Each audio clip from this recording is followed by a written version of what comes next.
Euh, bah, c'est ma première présentation sur Paris RB, donc je suis un peu stressé, mais bon, voilà, on va essayer de faire au mieux. Et ici, à la main levée, à qui parle? Ça parle les N plus 1 query, juste pour à beaucoup de monde quand même. Donc, vous avez tous été confrontés un petit peu à ce calvaire, c'est cool, on va en reparler tous ensemble, on va passer un bon moment, vous inquiétez pas, ça va bien se passer.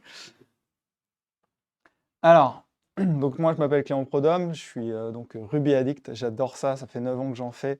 Pour la petite histoire, au début, il y a 9 ans, du coup, j'étais en fin d'études, j'avais un stage de PHP que j'avais prévu de faire. Et finalement, j'ai fait non, je n'ai pas envie de faire du PHP, je vais faire du Ruby. J'ai dit non, mais finalement, je vais pas venir. Et j'ai trouvé un stage chez Captive, la boîte dans laquelle je suis toujours. Captive, c'est une agence, on est à Boulogne, donc c'est un petit peu plus loin, mais c'est pas si loin que ça. On fait des applis sur mesure, donc des applis web, des applis mobiles, et du coup, on digitalise des besoins pour faire en sorte que nos clients passent des meilleurs moments, que ce soit plus agréable et que ce soit plus productif pour eux. L'une de nos applis qu'on fait en ce moment, c'est une application mobile. Elle est sur Android et sur iOS, ça s'appelle Vera. Donc c'est une application, en fait, vous pouvez déjà la télécharger si vous voulez, mais en gros, vous pouvez prendre en photo vos vêtements de votre penderie et ça va vous composer une tenue à partir de ça. Donc c'est super et ça marche super bien, on est hyper content, on a 2,5 millions de vêtements, 6 millions de tenues générées et du coup forcément 7 millions d'avis donnés sur des tenues, parce que typiquement il y a une sorte de Tinder-like, vous pouvez voir les tenues de vos amis, à vous, etc. Et vous pouvez liker, unliker, etc. Donc c'est assez sympa. Et voilà, je vais vous montrer un petit peu ce que ça donne. Alors attendez, ça va venir, vous inquiétez pas. Moi je suis pas si ça va venir. Ah, si vous avez déjà eu ce cas-là, ça sent pas bon. Et à ce moment-là, vous êtes plutôt un peu comme ça brûle, ça se passe pas bien, mais on va garder son calme et on va y arriver. Moi, en général, ce qui se passe dans ces cas-là, c'est que je vais aller regarder les logs et je vais y voir des choses un petit peu sympas. Bon, typiquement, j'ai créé un cas, un faux cas, un petit peu pour tester ça. Donc ici, on est sur une sorte d'index où en gros, on a tout un tas de tenues qu'on charge.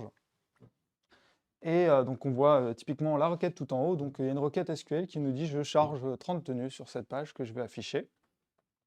Et après, on a tout ça. Il y a une sorte de pattern un petit peu qui se ressemble. Vous voyez, il y a une requête SQL qui est chargée, puis on charge la vue, puis une requête, etc., etc. Et c'est toujours un peu la même requête qui revient, avec forcément un ID différent. Mais ce symptôme-là, où vous avez ce pattern qui revient sur une même chargement de page, c'est ce qu'on va appeler N plus 1. Donc il est très visuel, en l'occurrence dans ma console. Petite note, ça peut arriver que vous avez un groupe de requêtes SQL, vous pouvez en avoir 2, 3, puis 2, 3 identiques, puis 2, 3 identiques. Ce n'est pas forcément une requête. Voilà. Donc il faut juste avoir un petit peu l'œil, vous pouvez voir. Donc là, effectivement, j'ai un cas, en fait, à chaque fois que je vais essayer d'afficher une tenue, j'ai typiquement dans mon exemple, j'ai besoin d'un utilisateur, parce que j'affiche l'utilisateur de la tenue. Et donc, en fait, je fais une requête SQL à chaque fois dans ma vue, dans ma boucle. Et donc, ça ping un peu la base de données. C'est pas terrible, parce que justement, comment dire, on vient trop solliciter la base de données et c'est pas nécessaire. On pourrait tout charger en amont et l'application vivrait mieux et on n'aurait pas le problème de chargement qu'on a vu juste avant. Alors, on va regarder. Moi, ce que j'aime bien utiliser, c'est la gembelette. Je ne sais pas si vous connaissez. Donc, moi, j'utilise depuis des années. Hein, elle marche très très bien. Je sais qu'il y a des débats un petit peu. Certaines gemmes sont un peu mieux, d'autres moins bien, etc. Mais en tout cas, moi, je sais que j'utilise tout le temps. En tout cas, pour régler mes problèmes d'N plus 1, c'est vraiment un super ami. Typiquement, je l'utilise dans un environnement de développement, personnellement. Ça, c'est la config que je mets en place. Donc, on voit typiquement que je dis, bah, j'active belette. Je désactive les alertes, parce que c'est les alertes au sens JavaScript, la grosse pop-up en haut. Donc, vous arrivez sur une page, si jamais il y en a plus un, ah! Et donc, vous êtes en train de faire autre chose et vous avez tout le temps l'alerte, c'est chiant. Je la désactive. Voilà. Par contre, ce que je mets en dessous, c'est le add footer. Ça, je l'active. Concrètement, ça va faire cette petite notice en bas à gauche de votre écran que vous pouvez déplier. Et c'est grosso modo le même texte que l'alerte. Ça vient vous dire attention, sur cette page, il y a N plus 1. Donc c'est en rouge, c'est suffisamment visible, mais par contre, vous pouvez faire d'autres choses. Et j'active aussi les logs. Parce que du coup, j'aime bien avoir une alerte. En gros, attention, dans cette page-là, il y a N plus 1 dans mes logs, c'est toujours pratique. Le deuxième point, je le fais aussi dans les tests. Et ça, c'est vraiment pratique. Parce qu'en gros, vous allez l'activer, et surtout l'option que vous allez ajouter, c'est le raise true. Cette option-là, en gros, elle va faire en sorte que votre test il va échouer si jamais vous avez n+1. Donc typiquement, là, j'ai écrit un bed test en RSpec. Ce qui est important dans ce test-là, c'est qu'on va créer 2 tenues. Si vous créez qu'une seule tenue, ça ne marche pas. Parce qu'en gros, vous avez sur votre page, vous faites c'est une requête SQL pour charger votre tenue, une requête SQL pour charger votre utilisateur. Belette, il n'est pas capable de savoir qu'en fait, il y a un n+1, que quand on va charger la deuxième tenue, en fait, il va avoir besoin d'encore rechercher l'utilisateur. Donc on va forcer le truc et on va créer 2 tenues avec 2 utilisateurs. Et quand il va aller dans la page, il va charger sa première tenue, il va charger un utilisateur, puis il va charger la deuxième il va afficher la deuxième tenue et il va charger un deuxième utilisateur. Et là, Belette, il va arrêter, il va faire non, ça va pas, il y a un problème. Bon, mon exemple n'est pas exactement, mais il va vous mettre un message d'erreur un peu comme ceci. Il va dire attention, il y a un problème de n+1. Et il va même nous indiquer un petit peu comment résoudre notre problème. Là, typiquement, il nous dit c'est un problème au niveau de la tenue, il faut charger l'utilisateur. Tu pourrais tout simplement ajouter .include utilisateur. Donc c'est cool, il nous aide bien. Donc on va suivre son exemple et grosso modo, on est donc dans mon index et je vais rajouter le .include utilisateur. Donc qu'est-ce que ça va générer en requête SQL? On a toujours notre chargement des tenues. Donc en haut, avec je charge mes 30 tenues. Et en dessous, on va dire je vais charger l'ensemble des utilisateurs avec les ID 1, 2, 3, 4, 5. Donc ça, c'est typiquement les identifiants qui sont chargés via les tenues juste avant. Donc en fait, il va faire que 2 requêtes SQL au lieu de n+1. C'est-à-dire que typiquement, dans le cas où on avait 30 requêtes, où on chargeait du coup 30 tenues, je faisais mon chargement de tenue une fois, puis après, je faisais 30 fois la requête pour aller chercher mon utilisateur. Donc là, je vais faire que 2 requêtes SQL. Donc c'est bien plus optimisé, ce sera beaucoup plus efficace, et en plus, votre base de données vous remerciera.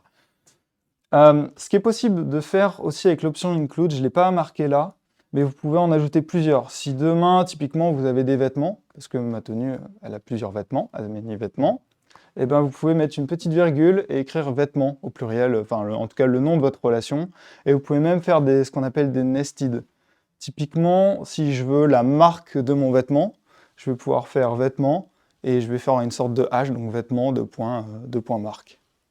J'aurais peut-être dû mettre l'exemple pour que ce soit un petit peu plus parlant, mais il faut savoir aussi que c'est possible de nested les choses et d'aller un petit peu plus loin pour vraiment include toutes les relations qu'on a besoin dans notre page. Les erreurs types à éviter, c'est d'éviter d'include quand c'est pas nécessaire. Parce qu'on pourrait se dire, ah bah tiens, je vais include tout ce que j'ai, et puis c'est parti, je ferai quelques requêtes SQL, mais ça va bien marcher. Oui, c'est vrai, mais en fait, ça ne sera pas nécessaire. Vous allez faire des requêtes SQL qui sont vraiment pas nécessaires, et bah, du coup, on en revient un peu à un problème un peu similaire, c'est vous sollicitez la base de données pour rien. Donc là, en gros, Belette, il va vous parler de Honest Eager Loading. Donc vous allez avoir les mêmes erreurs. Je ne sais pas si je l'ai marqué là. Non, je ne l'ai pas marqué là. Dommage. Et donc il va vous prévenir de la même manière, Belette, il va vous mettre un petit message en vous disant attention, là il y a une requête SQL qui est faite pour rien. Donc vous pouvez juste enlever ce include là et ça va vous corriger votre problème. Une fois qu'on a fait ça, on va essayer d'aller un petit peu plus loin. Typiquement, là j'ai un post, ou un petit peu un post comme Facebook, LinkedIn, et en général, mes posts, on va afficher le nombre de commentaires, le nombre de likes, ce genre de choses. Et je vais avoir un problème parce que quand je vais afficher tous mes posts, je ne vais pas faire une requête count en SQL à chaque post. Parce que là, pareil, ça va être très gourmand, et du coup, on est dans le cas d'une n+1 query, c'est-à-dire qu'on va faire beaucoup de requêtes SQL pour rien. Donc c'est là que les counter cache en raise ils vont intervenir, c'est que ça va nous permettre, donc on va faire des colonnes de cache, pour enregistrer ce nombre de commentaires associés à ce post, ce nombre de likes associés à ce post. Donc typiquement, comment on fait ça? C'est assez facile, on rajoute une colonne donc, sur notre post, il faut que ça se termine par underscore count avec le nom de notre relation, en l'occurrence là c'est des commentaires, des comments. J'ai mis un big int, vous pouvez mettre aussi un integer, ça dépend de quelle quantité de données vous manipulez. Voilà, il faut réfléchir. Et par défaut, je les mets à 0. Voilà. Juste, ce que vous allez faire en plus, c'est dans votre modèle, sur la relation, vous allez rajouter l'option counter cache. Donc moi, je le mets à true, hop. Et grosso modo, qu'est-ce que ça va faire? Ça va faire qu'à chaque création, à chaque suppression de comment, et ben ça va mettre à jour la colonne comments count, et du coup, comme ça, vous aurez les données qui vont se mettre à jour automatiquement, et vous aurez bien votre nombre. Sinon, si vous voulez aller plus loin, il y a une autre gemme qui s'appelle counterculture. C'est-à-dire qu'il peut y avoir des cas où, pour afficher ces nombres, par exemple de postes, c'est pas suffisant, parce que vous avez une sous-catégorie, vous avez des objets un peu reliés, enfin bref, c'est beaucoup plus complexe, et ce que propose Rails, en fait, ça suffit pas. Et bien, il y a cette gemme qui existe. Je ne vais pas trop rentrer dans le détail, mais vous pouvez aller checker la doc, et elle est vraiment efficace pour ça. Donc ça, c'est vraiment cool si vous voulez aller plus loin et que vous en sortez pas avec ce que propose Rails. Et voilà, et du coup j'ai fini.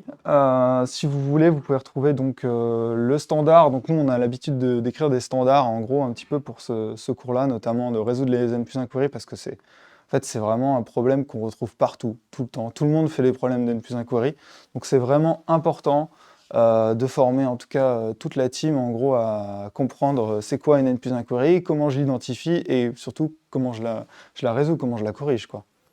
Donc nous, on a vraiment ce standard-là. Donc c'est un document que vous pouvez retrouver, qui est en accès libre, sur lequel on forme l'ensemble de notre équipe. Vous pouvez aussi retrouver notre Captive Tech Radar. Donc typiquement, là j'ai parlé de 2 gemmes, j'ai parlé de Bullet, j'ai parlé de Countercache. Typiquement, on a la liste de toutes les gemmes qu'on utilise et pourquoi on les utilise, et certaines pourquoi on les utilise pas.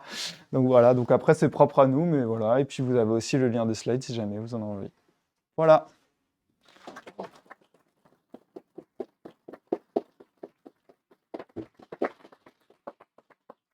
Je sais pas s'il y a des questions. Ouais. Le counter cache natif de Rails, Ouais. sa fonction première, c'est vraiment ça, c'est d'agréger, C'est- d'augmenter un compteur lié à un modèle. C'est typiquement quel usage là? Bah, typiquement, c'est juste ça. Je pense que tu peux l'utiliser autrement, mais en théorie, ça a été conçu pour ça, quoi. Voilà. Après, c'est très limité. C'est pas, c'est vraiment dans l'exemple que j'ai donné, ça va vraiment bien marcher. Tu vas pas avoir de problème. En plus, je pense que ça le fait en background si tu as bien tout configuré correctement, ton application. Mais après, effectivement, comme je disais, tu peux avoir des cas un petit peu plus particuliers parce que tu fais des catégories, ce genre de choses. Là, si tu n'y arrives pas, effectivement, c'est pour ça que je parle de l'OGEM. Je dis, bah, dans ce cas-là, on va switcher là-dessus et on va regarder ce qu'on peut faire avec, quoi. J'ai une En fait, dans mon ancienne boîte avec Pierre-Emmanuel, en fait, on a activé la gemme bullet dans le test. Et des fois, ça nous arrive en fait que ça raise une erreur au moment de l'update d'un record avec Nest Attributes. Si tu te souviens en fait de ça. Et on ne sait pas pourquoi en fait. Ça raise peut-être parce qu'en fait, il y a en fait des Nest Attributes qui sont déjà qui existent déjà en fait dans la mémoire. Du coup, la bullette, elle raise l'erreur ou... Alors, moi, ça m'est pas arrivé beaucoup. Je sais que arrive, beaucoup de gens en parlent. Alors, les coûts, j'ai vu ce genre de choses, c'est typiquement quand tu vas faire une update. Donc, ta page, elle va généralement revenir sur un show ou sur un index. Et c'est probablement qu'ici que se trouve ta N+1. Et généralement, ce qui peut se passer, c'est que typiquement, tu as tendance à mettre des includes en haut de ton contrôleur pour tout. Alors qu'en fait, là, tu reviens sur ta page, mais avec des paramètres un peu particuliers, etc. Et donc, c'est possible qu'en fait, faut mieux regarder en détail ce que tu as écrit dans ton contrôleur et dire, ah, maintenant, en fait, dans ce cas-là, je vais faire tel include, sinon, je vais faire celui-là, celui-là. C'est possible que ce soit juste lié à ça, en fait, et que s'il y a plus un problème de contexte propre à ton contrôleur. Ça arrive. Après, je sais, voilà. Après, je sais C'était, qu'il existe d'autres gemmes que Bullet qui justement sont censés avoir moins de faux positifs, mais franchement, moi, j'ai toujours utilisé Bullet. Bon, voilà. Ah ouais, désolé. Non, c'est sur le threshold de boulette pour s'activer. Et je trouve que tu as fait une très bonne remarque sur effectivement, quand dans ton test, tu ne crées qu'un objet, bah, en fait, boulette, il va jamais le signaler. Mais est-ce que c'est vraiment tu vois, le moment à partir duquel il va gueuler? Parce que ça nous est arrivé d'avoir des trucs testés. On a boulette qui est activé en test. On modifie des scénarios de test. Et là, d'un coup, bam, ça pète dans tous les sens. On se dit, mais c'est pas possible, c'est déjà testé, on a Bullet depuis des mois. Et du coup, je sais pas si c'est vraiment deux, la limite. Alors, je sais pas si quelqu'un a la réponse ou si c'est sur la doc de Bullet pour le coup. Mais ça nous est arrivé effectivement de croiser ce cas de figure. Et donc, j'ai pas en tête, moi, la limite minimum à partir de laquelle ça pète, quoi. Je sais que c'est 2, mais un cas subtil, c'est typiquement, en fait, si par exemple j'avais un utilisateur qui avait créé ces 2 tenues, et que dans ma page, en fait, du coup, bah, j'affiche mon utilisateur une fois, puis en fait une deuxième fois mon utilisateur, je suis pas sûr que Bullet il déclenche l'erreur comme c'est le même utilisateur. Je suis pas sûr. Et donc c'est possible, faut peut-être bien faire attention à créer, tu vois, typiquement mes 2 objets qui ont une association, mais avec 2 objets différents encore, tu vois. Je pense que c'est plus là-dessus que ça se joue. En tout cas, très bon point d'attention. Merci. Non, non, non, non, non. Non, non, mais en plus, on en vire tout. On a le moins possible. Je sais pas. Je sais que devant, il voulait. Il y a une question de. Ah. Merci pour la présentation. J'ai juste une question. Donc concrètement, pour régler une N+1, l'idée c'est de précharger la donnée en amont, donc via un include. Ma question c'est, bon bah include en vrai c'est cool, mais à un certain moment ça peut arriver à un point d'inflexion où tu charges tellement de données que d'un point de vue allocation mémoire c'est un bazar sans nom. Pour vous, c'est quoi le point de rupture où au lieu de include, tu as commencé à précharger et indexer un hash par exemple dans une autre variable pour après l'exploiter directement dans ta vue? Euh, Bah après, ça dépend de ton serveur, de quelle RAM il utilise, mais grosso modo, bah, tu vas déjà mettre de la pagination. Tu vas dire, ah, est-ce que ma pagination, c'est le bon nombre que j'affiche? Est-ce que j'en mets beaucoup trop par page? Est-ce que j'en mets pas assez? Enfin, je sais pas. Et après, peut-être ce que tu peux faire, c'est que typiquement, quand je prends les utilisateurs, tu vois, ce que je peux faire, c'est que je pourrais faire la requête moi-même, charger donc tous les utilisateurs dont j'ai besoin, mais par contre par contre, quand je charge mes utilisateurs, je charge que le prénom et le nom, parce que c'est que ça que j'utilise, pour avoir moins de RAM, et du coup pas charger tout l'objet utilisateur avec toutes les données, toutes les colonnes. Ça aussi, si vraiment tu veux afficher une page, par exemple, tu veux mettre 1 million d'éléments sur ta page, tu veux mettre 1 million d'éléments sur ta page, tu as envie ou c'est un CSV que tu génères, un donne, et il a besoin d'être très gros. Tu peux faire, je crois que c'est fine in batch, je ne suis pas très sûr, mais globalement tu fais fine in batch de 300, et en fait, il va dans chaque bloc, il va te donner la relation de 300 éléments qui aura les includes. Du coup, tu vas charger ces 300 éléments avec chacun leurs données additionnelles, tu vas les rendre, et ensuite, tu vas faire les 300, et en gros, ça le fait pour toi, quoi. Ça te donne la requête intermédiaire pour rendre tes éléments, quoi. Donc, c'est vraiment ça qu'il faut utiliser si vraiment tu as envie de rendre beaucoup d'éléments en préchargeant, quoi. C'est vraiment la notion de nested, c'est-à-dire que quand tu pars sur une profondeur de 1, de 2, puis de 3, en fait, ça peut vite partir dans des includes de fou. Ah oui, bah après, ça, c'est faut que tu discutes avec ton UX designer, parce que c'est là où est le problème, en fait. UX, c'est pour les humains. Je pense aussi que tout simplement, des fois, tu n'as pas besoin de la donnée. Mm. Et au lieu de dire, enfin, potentiellement, voilà. Et hormis si votre truc, c'est une liste ultra nestée, je ne discute pas si tu veux. Si tu finis par nester des trucs ultra fous, c'est probablement que tu veux des groupes, des sums ou des max ou des mines. Et bah, faites du SQL. C'est Ouais. vraiment.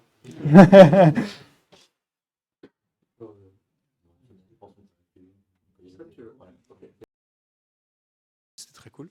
Ça fait rager.